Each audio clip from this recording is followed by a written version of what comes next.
I've played Magic for over 30 years, and in this video, I'm going to teach you all that I've learned about deck building, so that you can build commander decks that play better and win more. I've always loved playing Magic. What I've loved even more than playing is building strong decks. Whether it was Standard, Legacy, or more recently Commander, I spent tons of time playing Magic, but far more carefully tinkering, researching, and theory crafting to make my decks as good as they possibly can be. And while I'm always still learning, I'd like to think I have a lot to teach. So here's the result of all that deck building knowledge in 10 short lessons. Enjoy. Deck building in 2025 is really like being a kid in a candy store, because there are so many good shiny cards to add to our decks, and it's really easy to end up with bloated decks that are pulled in many different directions. This often results in decks that lack synergy, and where the momentum of each of the individual lines of play or win conditions baked into our decks are easier to disrupt or stop in their tracks. Visualize a group of snowballs rolling down a mountain. These represent your deck's strategy and focus, and you can either have many small snowballs that lack momentum and are easily stopped by a rock, a tree, or an angry bear, or you can have a giant snowball that is far more likely to plow through all the blockages and disruptions to your strategy. To get the winningest decks, we want the big snowball, and to get the biggest snowball, we need to ensure that every card in our deck supports and synergizes with a very singular focus. Whether that's commander damage, a wide pumped board, or a big flashy combo, our deck needs to have a focus plan on how we want to win. A plan can have multiple cards that enable a win, but the strategy or type of win condition should be the same. Too often I see people worrying about alternative win conditions in their decks, when their decks would be far better if they worried more about the strength of their primary win condition. And yes, this even applies to combo decks.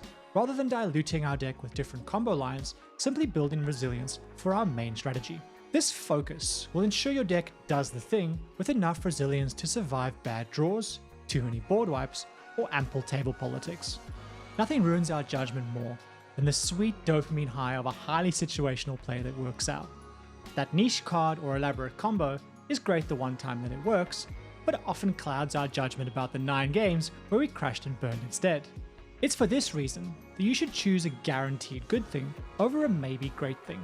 Choosing cards that are more boring but more reliable over high upside but more limited cards will mean there's less chance of you snatching victory from the jaws of defeat, but you also won't find yourself in the jaws of defeat nearly as often.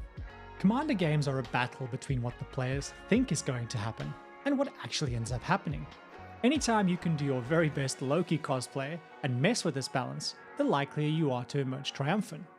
Others would simply tell you to play more interaction, and while that's not technically wrong, take it a step further by running lesser known cards to truly become a trickster god. Most players run the same cards over and over again across all their decks, which is how cards become staples. It's only natural then, when they're making plays and guessing how you might interact with those plays, that they mainly think of possible cards from that pool of well-known cards. But we have access to over 25,000 cards, and it's the cards that people least expect that create the biggest wins. Don't just run a fog when you can run a tangle to turn that huge attack into 2 turns of punishment, or a riot control to gain a bunch of life, or a congregate to gain even more life when the table thinks they have you on the ropes. Don't just run a counterspell, run a daze or a thought to lure opponents into thinking you've got no mana to interact. There's nothing quite like declaring a board wipe and then seeing the look on the token player's face after you play a massacre worm and not a toxic deluge and one-shot them. Now this definitely doesn't mean you should run bad cards just because no one's seen them, but when you have the option to, run cards that will catch players by surprise. Speaking of surprises, if you're enjoying this, yeet yourself at the sub and bell notification buttons. According to science, 8 out of 10 of you watching this right now aren't subbed. I'd like to be Australia's biggest Magic creator so that I can get out there and do cool Magic shit at Magic cons in the US and Europe. If you vibe with this, you can be the reason that happens. One of the easiest ways to build a bad deck that looks like it's going to be a great deck is including too many win more cards. For a card to be win more, it requires your deck to already be doing the thing in order to function. This is a huge trap because these cards that are high dopamine bangers when you're already winning do very little to nothing when you're not. These cards can create super high highs, but will also bring many more lows and will bring the average performance of your deck way down. Sitting there with a handful of cards that do nothing just really sucks, and if they only do something when you're already winning, well, you're already winning, so why bother? Instead, Fill your deck with cards that get your deck to that winning state instead, cards that support your primary game plan and will always be useful, regardless of whether you're ahead or behind. Then as sprinkles on the top of your already delicious dessert, include maybe a handful of finishes or win conditions. This will create a consistent deck that does what you want far more often. What if I told you that while the recently announced Game Changer cards are super strong, that they aren't the real game changers in Commander? While that's somewhat tongue-in-cheek, there are groups of cards that have the ability to completely change the outcome of a game, affecting many permanents at once and at instant speed. Groups of cards like those that mess with combat, like Tangle, Aetherize, Arachnogenesis, Galadrim Ambush, and Domineering Will, or cards that phase stuff out, like Teferi's Protection, Clever Concealment, and Galadriel's Dismissal.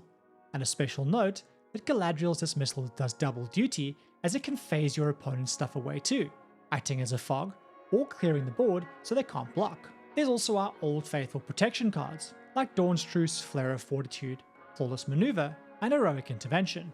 Last but definitely not least, there's mass bounce spells like Evacuation and Engulf the Shore. With these cards in mind, I'm sure you can think of others, but the gist here is powerful spells that can completely catch your opponents unaware and either save you or your board or render your opponent's boards useless. Mix these with a dash of politics prior to casting them, and you have the late game in the palm of your hand. Now this shouldn't need to be said, but eat your commander vegetables. This means ensuring your deck adheres to good deck building fundamentals. Even some of those I'd consider the best deck builders occasionally get sloppy and break these rules. In the same way that in our day-to-day lives, we occasionally skip exercise or eat too much junk food. But eating too much junk food makes us slow, inconsistent, and prone to coming last in a race. So again, eat your vegetables. For your deck, this means running at least 38 lands, and that is a non-negotiable. This can include MDFCs, but only think of them as spells when they would be dead draws. Run at least 10 sources of mana acceleration. This can be ramp spells, mana dorks, or mana rocks, but your opponent should have these, so ensure you have some acceleration of your own and don't get left behind. Then, run at least 10 forms of single target interaction. This doesn't have to be well-known staple instants, it can be sorceries or strapped to creatures, but you need to have enough ways to hinder your opponent's best laid plans. And run at least 10 sources of card advantage. Note that this can come in different forms. For example, a board wipe can be card advantage, as much as a fact or fiction can be card advantage, as much as a 6 can be card advantage. Last but not least, run at least 2 board wipes, and if you can, make them asymmetrical. Go and watch my board wipe video to learn all about the most based asymmetrical board wipes that you have access to. There are precious few decks where you can afford and should break these rules, but it'll be like one deck in your collection. It's not the norm. Very occasionally, you should break these rules, but 90% of the time, when I break my own rules, I end up regretting it. In Magic, it's generally the case that the higher a card's mana cost, the stronger it is. Most people want to do powerful shit in Commander, and this creates a trap. It's very easy to end up with tons of high cost cards and a mana curve that has, well, curves in all the wrong places. A hand filled with expensive cards will likely leave you doing very little all game, and then when you eventually do try to cast something, someone will either counter it or remove it with a 2-mana spell. This both feels really bad and is a bad way to lose a game of Commander. Commander decks usually play and feel far better when you do more things in the game, and the simplest way to do this is playing cards that cost less mana to cast. Some cards are both really strong and low cost, but in most cases, you'll have to trade some power for consistency. When deck building, I like to view my deck sorted by mana values. That way, I can mentally work through how my game will play out, and I can have a look at each mana cost to see the likelihood that I can play those cards on curve. I also like to go a step further and compare proactive cards versus reactive cards, because having a good amount of say 2 mana cost cards, then realizing they're all reactive spells you likely want to use later, will mean you often have nothing to do on turn 2. While the big trap is a deck full of overcasted cards, you also don't want to end up with a deck full of low cost cards that simply doesn't do enough, so you'll want to find balance. Some low cost, some high cost, and a whole bunch in the middle. One of the most common mistakes I see when looking at decks is what I call autopilot decisions, which means mostly the inclusion of cards that don't fit with what the deck is trying to do. I'll ask someone why a card is in their deck, and their response will be, I don't know, or I'm not sure. I think this happens for a variety of reasons, from relying too much on neck decks or tools like EDHREC, to using the same staples every time you build a deck of a certain color, to simply not having the knowledge or awareness that one is adding subpar cards to your deck. In practice, this could be things like running Cultivate and Kadama's Reach when you run a 3-mana commander who is almost always going to be your turn 3 play. Or maybe it's running a bunch of ramp spells when your commander fulfills that job for you. Or perhaps you're running a Voltron commander, and you're running symmetrical board wipes that also blow up your commander, like Blasphemous Act or Farewell, as opposed to ones that work in your favour, like Single Combat or Slash the Ranks. The lesson here is not to take anything for granted or at face value. Really question the value that any card adds to your deck and challenge its right to be in there. Additionally, don't simply accept that the general rules of deck building apply to your deck, and that a generally good card or staple is actually good in your specific deck. Maybe they are, and maybe they're not, but you won't know for sure until you really think about it. If you're hoping to win a game of Commander, your deck has to be resilient, and far too often, decks fall apart when faced with a light breeze, let alone serious headwinds. For starters, this means adhering to the other points in this series of advice. Good deck building fundamentals, razor-sharp focus, choosing stability over high-risk, high-reward cards, but it also means you should expect your deck to face resistance and need to work countermeasures into your plan. In practice, this means single target protection spells for your Voltron commander, or board protection for your go wide trampling bunny strategy. It can also mean ways to ensure your finisher doesn't get countered, like your own counter magic, or it can mean recursion from your graveyard to be able to bounce back. You also need to ensure that you have enough of these in your deck to actually have one in your hand when you need it. If we assume you're going to be drawing around 25 cards in a 10-turn game, you need at least 4 in your deck to have a reasonable chance to have drawn one of those spells when you want it. If you're expecting your games to be faster, or you're expecting more than one instance of disruption to your plans, which is very likely, you'll likely want to double that amount. This may seem like a lot, but Magic is a battle of resources, and the more resilience you have, the more likely you are to win that battle of resources when it matters. Most of the time, a game of Commander is decided by a lack or abundance of resources. This is something you come to understand much more quickly in 1v1 formats, as the impact of resource swings is felt immediately, and a big draw spell or a well-timed board wipe can decide the game on the spot. Building and playing around these pivotal moments in 1v1 is a must, as you aren't afforded the same luxury of more time or space to recover that we have in a Commander game. When building our decks for Commander, it's still really important that we think about card advantage and how we can generate that in our game plan. Card advantage comes from using one card of ours to get either more cards of our own or get rid of multiple cards of our opponent's stuff. And you can do this in multiple ways, but proactively, it'll usually come from draw spells, recursion spells, or board wipes.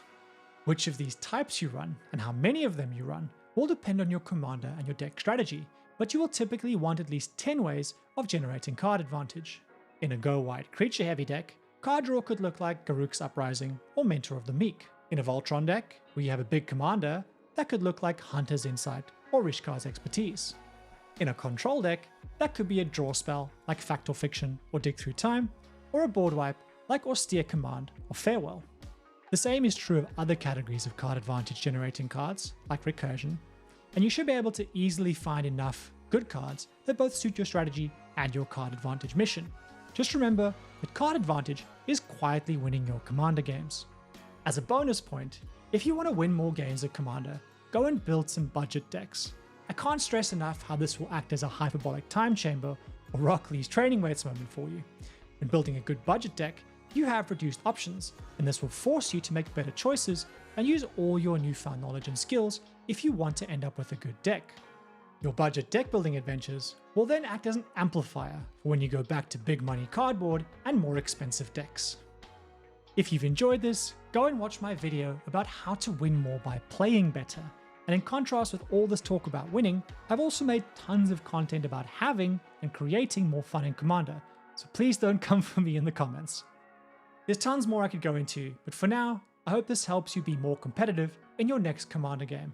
Thanks for watching, and if you have any thoughts of your own, eat them at the comments.